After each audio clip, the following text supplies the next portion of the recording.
Okay, transparency and confidentiality is often thought to be some kind of tension within democracy, where we have to protect organizational secrets in order to survive and beat our competition. And for me, individuals like Chelsea Manning are more compelling than Edward Snowden, because Edward Snowden goes like, "Oh, here's, Tyrannosaur. It's going through all, it's like massive amounts of monitoring on American citizens, and American citizens are just kind of like, okay, thanks."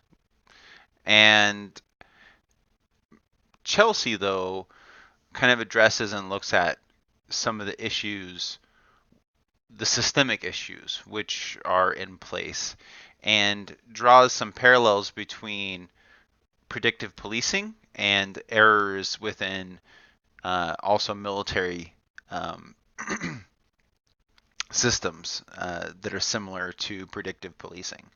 So let's listen to what Chelsea has to say here for a little bit. It starts to you start to develop hotspots in which there's a lot of activity because we keep sending people there, and it's very much a feedback loop that happens where we intensify our activities in a location, and the responses intensify and the reporting becomes more frequent. So it seems like the hotspot just gets hotter and hotter, and and you can see this and you can model this and you can. So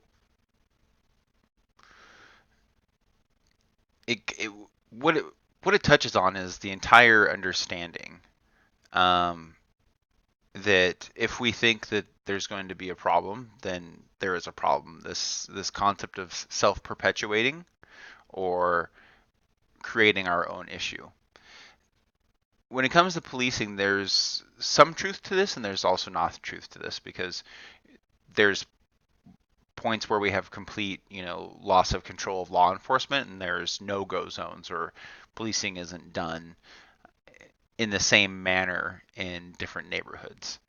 So, looking at like duties and responsibilities and the greater social impact that these kinds of purges or leaks or uh, whistleblower type things have on America or just within an individual organization is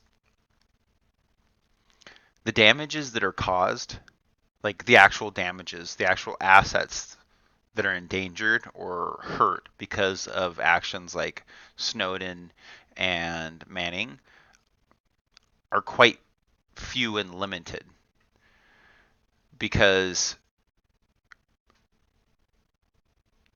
any good system is going to predict a failure, is going to predict a compromise. Any good system is going to predict methods for continuity of operations.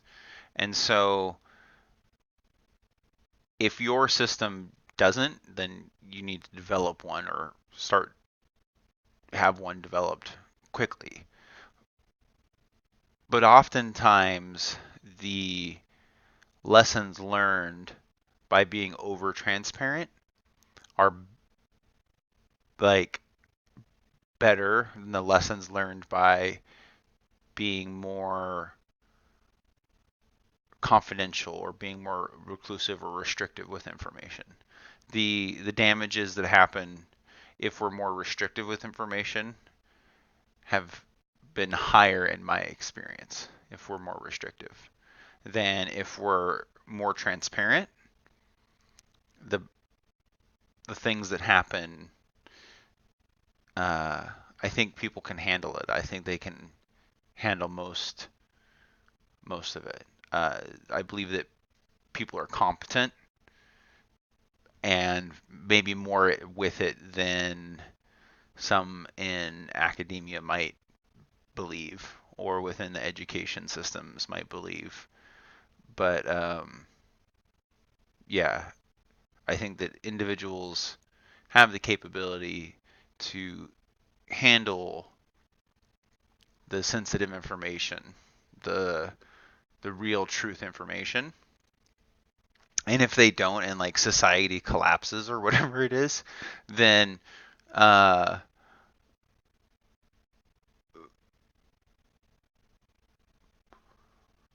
does our species end after that? I don't know. Societies collapse all the time and reform, and humankind endures and has endured for thousands and thousands of years now. Modern society, the technology we're getting and gaining, and stances that we're at, and our bodies are now outliving our minds. So, um, yeah, it's all good stuff, but it's like the whole Matrix question, red pill, blue pill. So, in my experiences, I would rather risk being over transparent within an organization and within a context. Now, there are certain things that you do have to be as you have to be more subtle about, not as obvious about, and still be completely ethical and operate ethically as an organization or even as a country or as a nation. Anyways, thank you for listening and hope you have a good night.